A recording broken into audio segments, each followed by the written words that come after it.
Hi everyone. Today I want to do something a little different than what I've done before. I want to go beyond Haskell.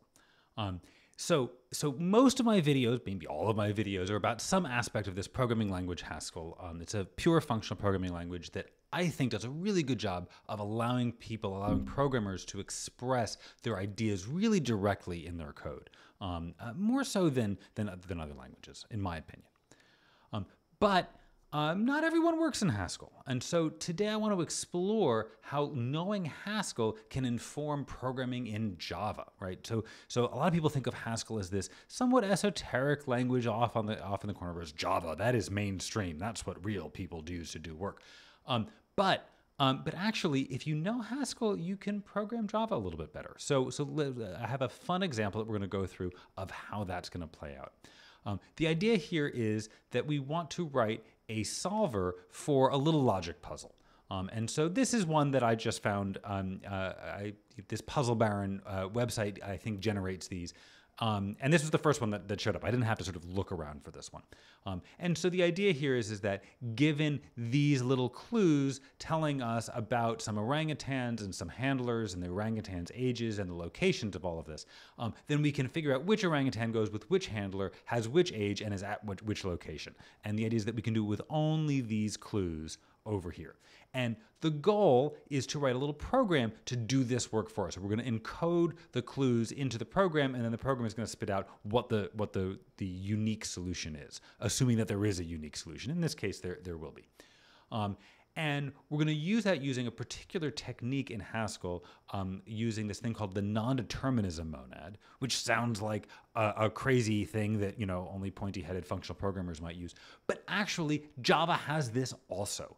And so after going through how to do this in Haskell, we're going to see how to do this in Java. And it actually works in exactly the same way in Java as it does in Haskell. And it's the kind of solution that if you hadn't done any functional programming, you might never really think of this just in Java. And so this is one of the reasons I think that learning a variety of languages can be really, really useful. Okay, so let's jump in. So I've taken these clues and I've just sort of repeated them here in the Haskell code. I have a bunch of Haskell code already pre-written.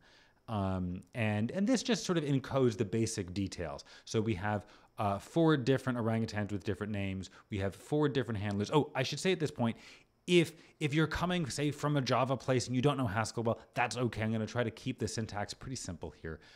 And then similarly later, if you know Haskell but you don't know Java, when we look at the Java code, I'll also keep that simple. The goal here is more sort of the high-level concepts, not the nitty-gritty details of how this actually works under the hood. That would be a sort of a longer exploration than we're going to do today.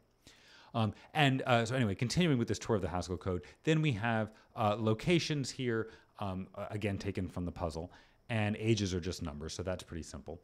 The Haskell code needs this extra stuff to sort of allow us to easily create these variables here, this orangutans and handlers and stuff. And then I create an assignment. An assignment is going to be I want to say pairing, but it's a quadrupling, I suppose, of an orangutan, a handler, a location, and an int. We need a way of printing that out, so that's written here. And then a solution is just going to be a list of these assignments. So really, it should be 4 such assignments such that they're all unique and things. And I could think about encoding all that, but I'm not going to. So we'll just say it's a list of assignments, and we're always going to assume that. And then I'm going to say answers. Well, this is going to be all the possible answers. So this is where our work is laid out before us, right? Down here, I'm going to print out, if there's exactly one answer, I'm going to print it out. Otherwise, I'm going to complain. So our approach here is, as I said, it's going to be using something called the non-determinism monad.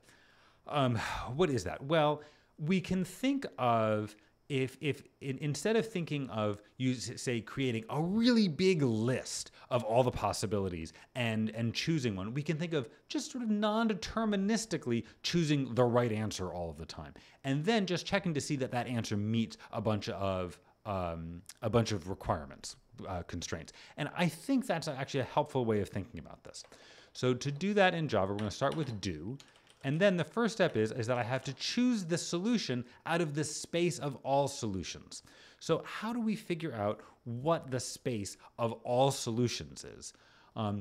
Well, let's see. So if orangutans here, let me just sort of show you that this is working. Oh, maybe it won't work right now. So I'm actually not even going to load it up quite yet. It will in just a moment. So, so this orangutan, this is going to be a list of the 4 possible orangutans. We're going to have the list of all the handlers, a list of the locations, and a list of the ages. So what's the space of all possible solutions? Well, what I really want is I want all the permutations of each of these 4 things all sort of matched up. But actually, if I did that with each of them, then I'd end up with too many answers. So in the end, what I'm going to do is I'm going to keep the order of orangutans fixed. We're always going to have the orangutans in the order of Mira, O'Fallo, Quirrell, and Shamir. And then, fixing that, then I'm going to take every possible ordering of handlers, every possible ordering of location, and every possible ordering of ages, and then use that to build up individual assignments. And then we collect them all together to make a solution. So let's see. So the solution here, well, now I need to make a list of all possible ones. And so that is going to be, so there's this function in Haskell called zipWith4. And it allows me to take this muck assignment constructor here and apply it to, instead of 4 individual arguments, 4 lists. And it'll create a list of results, which is exactly what I want to make my solution. So we're going to use zipWith for muck assignment. And then we're going to look at all of the orangutans. But then here, instead of all of the handlers, I want to pull out one possible permutation of handlers. So we're going to say this is going to be some list of handlers such that this comes from the permutations of all the possible handlers. And then we're going to need some locations where that comes from all of the permutations of locations. Permutations is actually a function in Haskell's standard library. And then we're going to get all of the ages where these are the permutations of all the possible ages. And that gives me all the possible solutions.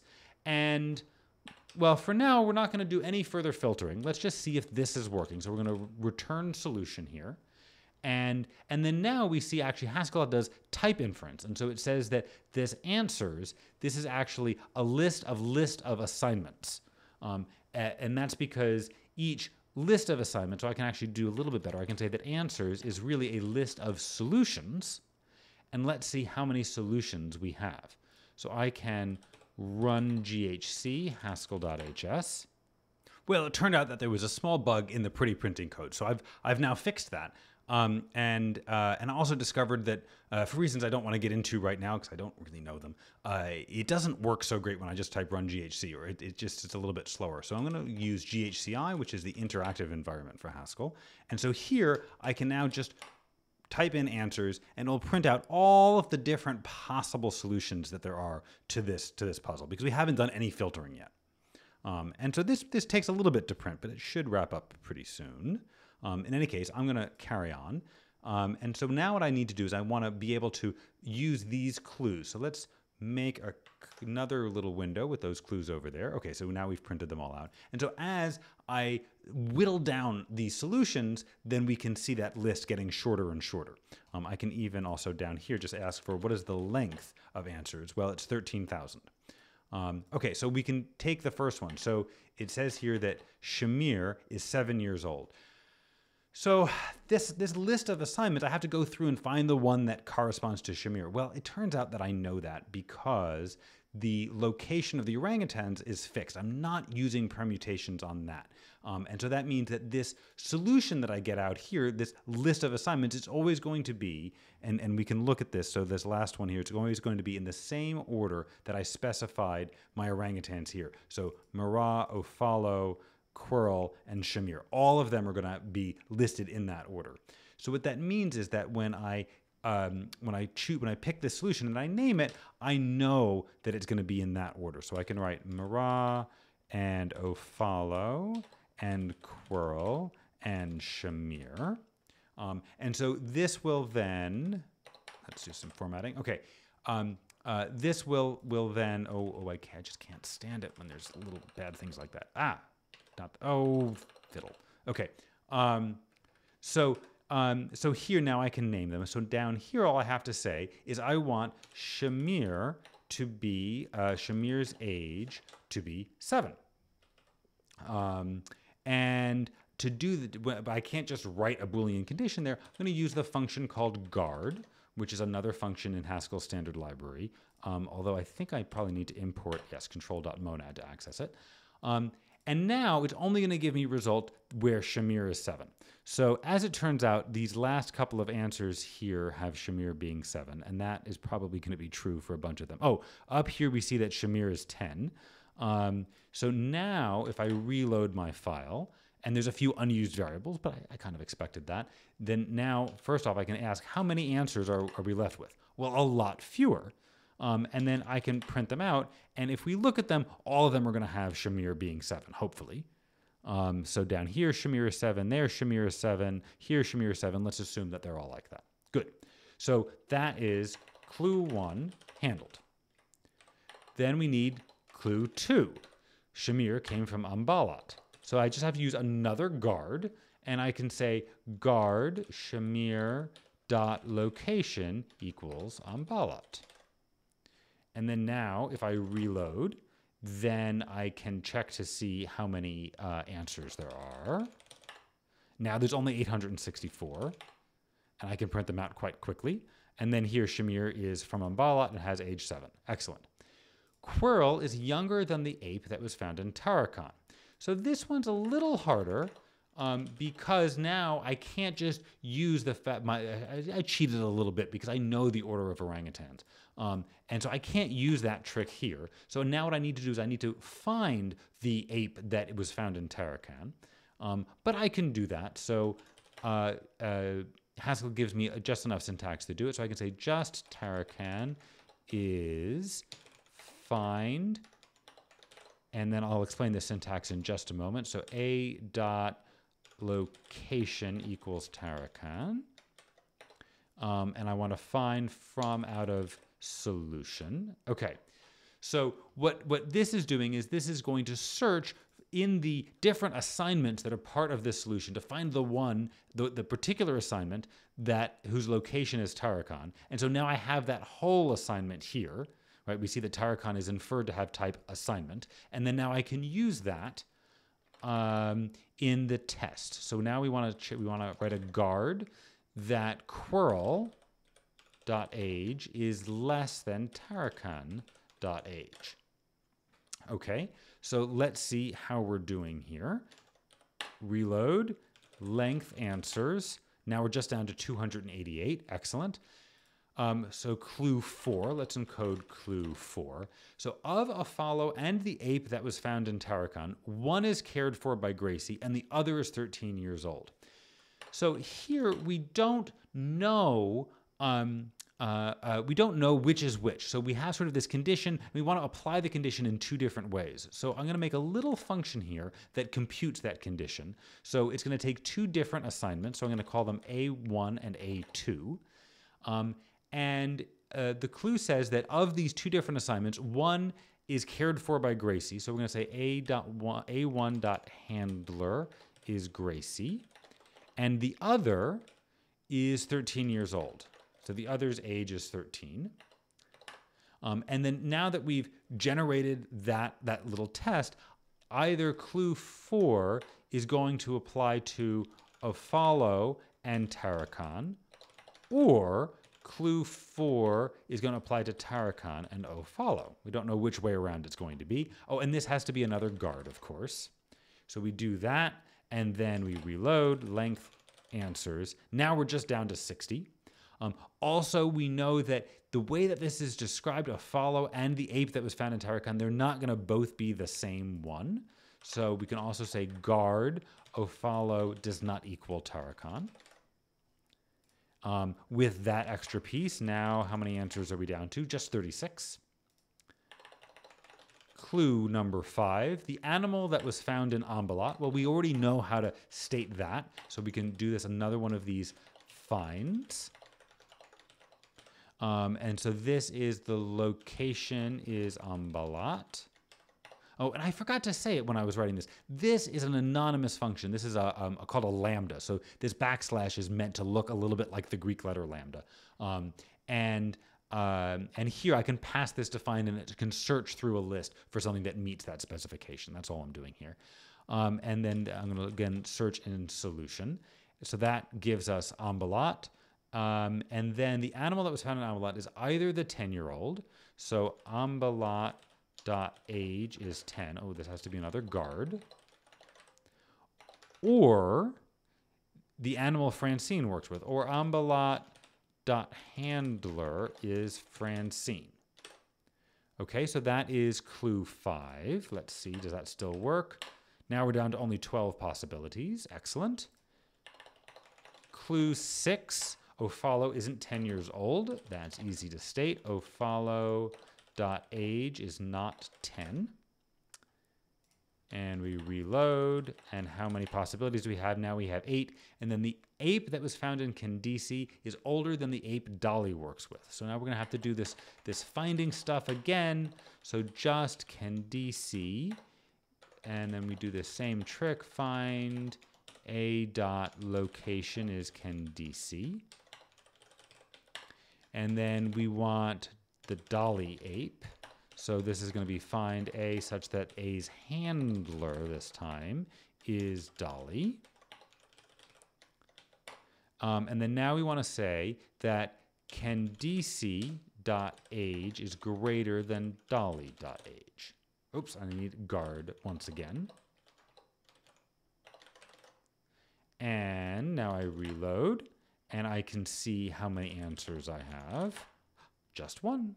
And now I can just run my program. And there we go. We get our one answer. So that was doing it in Haskell. Let's do it in Java now. And so I'm going to switch over here to Java. The setup in Java is not all that different from the setup in Haskell. And so here I had to do a little bit of more work. And now maybe this is just because I don't know Java as well as I do Haskell. And, so to write this, I had to do a lot of searching online for how do you do these things in Java. So if this Java code is really wrong, I'd love to know about it. You can write about it in the comment. But I had to do a little bit of setups here. So one is I needed some function to be able to inject something into a stream. That does this. We're not going to go through the details there now. I needed a permutations function. This was built into the Haskell standard library. I couldn't find one in Java, so I just wrote one. Then guard, again, this is standard in Haskell, but a strange thing in Java. So we'll see exactly how this works a little bit later. But right now, this probably looks like quite a strange definition. We'll come back to that in a moment. We declare enumerations for orangutans, handlers, and locations. This is very similar to the Haskell code, really. And then we create a bunch of lists. Unfortunately, we have to write out the types here in Java. We didn't have to do that in Haskell. Then I have an assignment, and this is much like my similar declaration in Haskell. Of course, Java is much more verbose than Haskell. So we have to do a bunch of stuff there. And then here in Java, I made a separate solution type, whereas I just used this type synonym in Haskell. There's pluses and minuses both ways. So that's my setup. And then once again, here in my main method, I'm going to do the real work of finding all solutions. So we're going to have all solutions. And the key observation that powers essentially this whole video and what I'm excited about is that in Haskell, when I do this thing with where did I start? With what's called do notation, what this does is actually between every line here, there's an operator called bind. That is taking the result of one computation and doing a certain operation on it and then allowing my next computation to take place. That was very abstract, and that's because do notation in Haskell can work with a variety of different control structures. The one I'm using here is one that gives us what feels like non-determinism, but it's just a list. And so this combinator, this bind operation, is actually the same thing as Java's flat map. And so what it means is that as I translate from Haskell to Java, I'm going to use flat map sort of between every independent thought that I have in Java because they do the same thing. And it turned out that the folks programming in Haskell a lot have realized that this is a really powerful idea to use flat map. And maybe folks in Java don't know that as well. And so that's one of the things that I want to bring into this video. So here, all solutions. Well, I'm going to do the same trick of you getting the permutations of all of the handlers. So we're going to start out, we're going to kick everything off here with permutations of handlers. And there I create my initial stream, and this is where we start the flat mapping.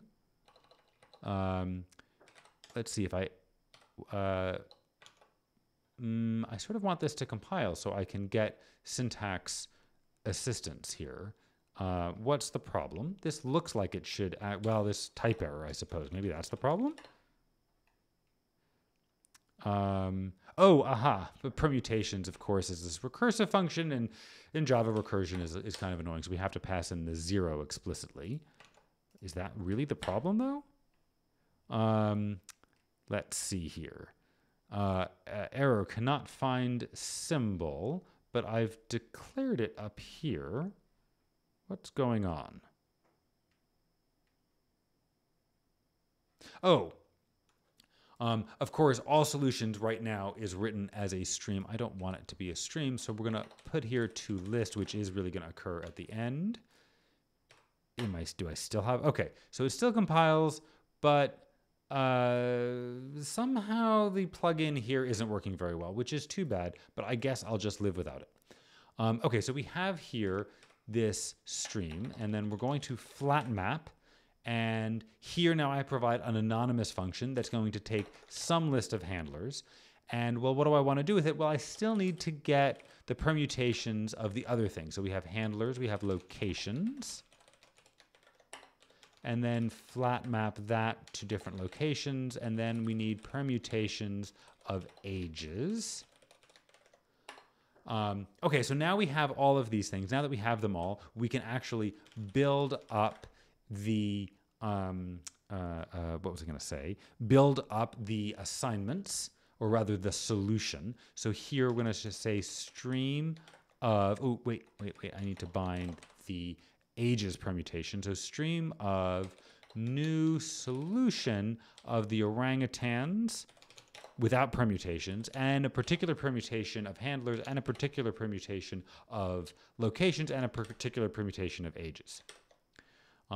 And then, now that I've built this up, the final thing is going to be to do what? So this is going to be here a solution. And what do I want to do with it?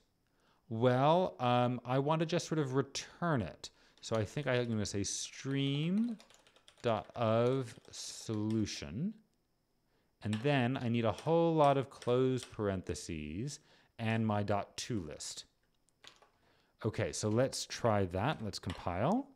Good. And then instead of doing this printing down here, whoops, I want to comment this out for now. We'll come back to it. I just want to print out, kind of like what I was doing in Haskell. Let's print out the number of solutions here. So we're going to print out all solutions.size. And then I compile.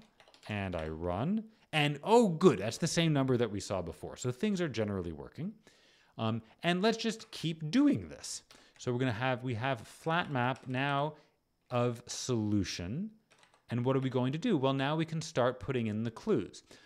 Well, let's go back to our clues here. So Shamir is 7 years old. Well, I want to use the same trick that I did before about assigning variable names to the individual assignments here in our solution.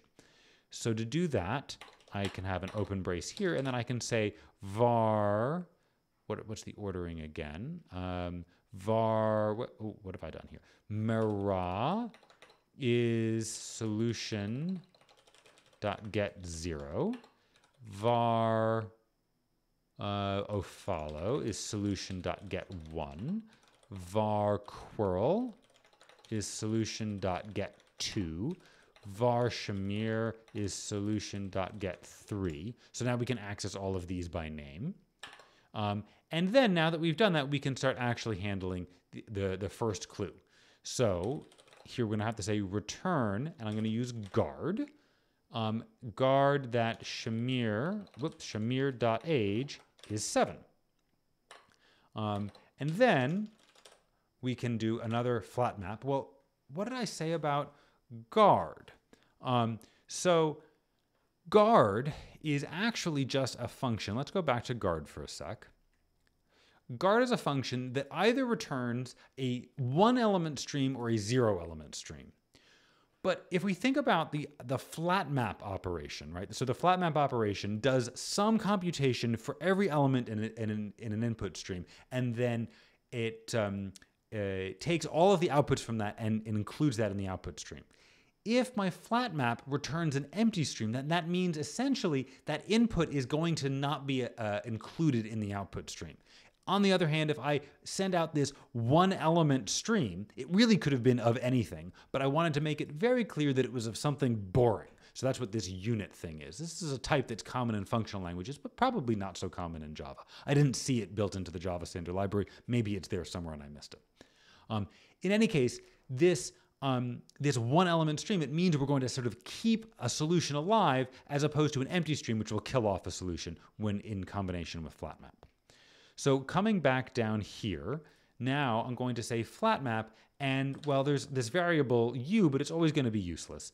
And then here, now I want to return my solution. So that's going to be this stuff down here, but now I need some extra sort of, I need a close paren there, and then, oh, it looks like I'm going to need a semicolon and a brace, and then all of this other stuff.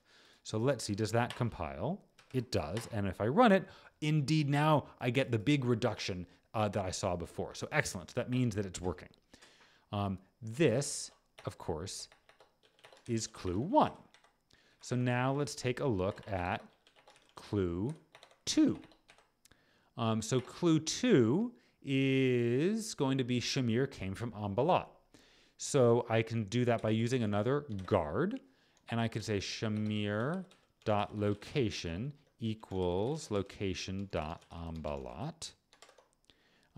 And then, as we're seeing, I'm going to have another flat map. This is going to be another useless thing here. And then we're going to need another close paren down here in order to compile. But if I try to compile this and then run it, then we see indeed this is working out. Excellent. That's clue 2. Let's look at clue 3. Quirrell is younger than the ape that was found in Tarakan.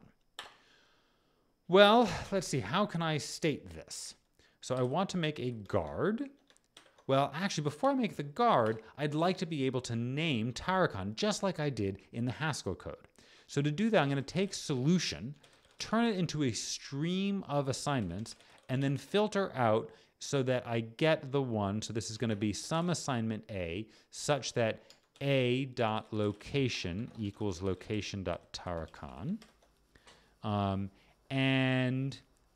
Excellent, that gives me my stream, and then I can say flat map, and I'm going to name this Tarakan. Now what I can do is I can actually check, is Quirrell younger than that ape? So we can check with a guard that Quirrell.age is less than the ape that was found in Tarakan, so then Tarakan.age. And as we've been doing this, then this is going to be flat map U3. I just have to name these. I want to name these uniquely so I don't get weird shadowing warnings. And now down here, I probably need maybe 2 more parentheses, I hope, something like that. Aha, still working. Excellent. Clue 4. So this one was a hard one. I needed to make a little local function here, but I can do that in Java also. It just means that now I need to use an open brace so that I can declare a variable. I don't have let syntax, but I can make a by function that takes in 2 assignments. And what will this by function return? I guess it will return a Boolean. And so by function, so this is going to be called clue 4, and it equals something that takes an assignment 1 and an assignment 2, and let's see, One is the handler must be Gracie. And the other one is that the other one is 13. So the age must be 13. So there's my by function. And now my guard is going to be either clue 4 apply to, let's see, follow, and then Tarakan, or clue 4 apply to Tarakan and follow, just like we had before. So that's my guard. And then now I can flat map again. And again, this is going to be a boring result here. But I want to see that this is still working. Oh, wait. Instead, I've used brace syntax. So I need to say return here, don't I? And then now, now I've gotten myself confused. So I have that, and then maybe a semicolon, and then a brace, and then a parenthesis. Oh, didn't like that last paren. Maybe we don't need that last one. Oh, no, something's problematic here. Oh, that's not the syntax in Java. We need extra punctuation in Java, excuse me. But that works. And then now I run this. Excellent. Still working. So that was clue 4. Let's look at clue 5. The animal that was found in Ambalat. And I know my indentation has gone all wonky here. I'm just not going to worry so much about it. Let's see. The animal that was found in Ambalat. Well, as we did before, I need to be able to find that. So we're going to use this same trick that we did before. So filter a.location is location.ambalat. And then flat map this to get something named Ambalat. And let's see, what do we want to do with that? Is either the 10-year-old, so Ambalat, and then we need guard, excuse me, Ambalat dot age is 10, or Ambalat dot handler is the handler named Francine. Whoops, handler. Excellent. Okay, good. Flat map. And then this is going to be another useless thing. Let's see where that gets us to. And then now we probably need another closed paren. Maybe that's enough. No, I think we need another closed paren. Fine. Oh yeah, that one for the extra filtery thing. Okay, excellent. Good. Now we're up to clue 6. Follow isn't 10. So we're going to guard that follow.age is not 10. And then flat map. Something else that's useless. And now we have another closed paren here. And compile and run. Now we're down to 16 solutions. Oh, wait, I forgot something. I forgot that this clue 4 not only had this bit, but also we have to guard that Tarakan is not, not equals follow. And then that gets another flat map. Oh, now this is U5. So now I want to rename this and this. Okay, and then we probably need another close paren somewhere. Hopefully that's right. Okay, good. Now we're down to 8. So we've done clue 6. Let's do clue 7 and hope that that delivers it to us. The ape that was found in Candice is older than the ape Dolly works with. So we're going to need another one of these filtery things. So we're going to have solution.stream.filter. A.location is Candice. Flat map and this is going to be called Candice now. And then we're going to do solution.stream.filter. A goes to, let's see, now we need to check that this is the handler is Dolly. And we're going to call this one Dolly. And then now the guard that we're going to apply is that the ape that was found in Candice, the age is older than the ape that was working with Dolly. And then this gets a flat map, and now we're up to U8, I think. And then maybe 3 more closed parens. And compile and run, and we are down to 1 solution. So now I can comment this part out, and then we have our real program down here. And I run this, and it runs. And just to remind us, if we go back to the Haskell version, we get the same result. And so the interesting thing here is that by learning Haskell, by using the Haskell way of solving a problem, we can then see a different way to solve this problem in Java, which the flat maps and the syntax of Java is always a little bit heavy and a little bit annoying, but it still allows us to express our ideas declaratively. It's not quite as cute as the Haskell is, but I still think quite an interesting use of all of this Java stuff. And, you know, there's minuses to the Java. Down here, we sort of accumulate all of these closed parens and braces and everything. But, you know, it's still fun to be able to do some functional programming in Java in the end. I hope this has been interesting. In the description, I'm going to link, if in case you came here from the Java world and want to know more about Haskell, there's going to be a link in the description about where you might go from here to learn a little bit more. I hope this has been fun. Thanks very much for watching. Bye.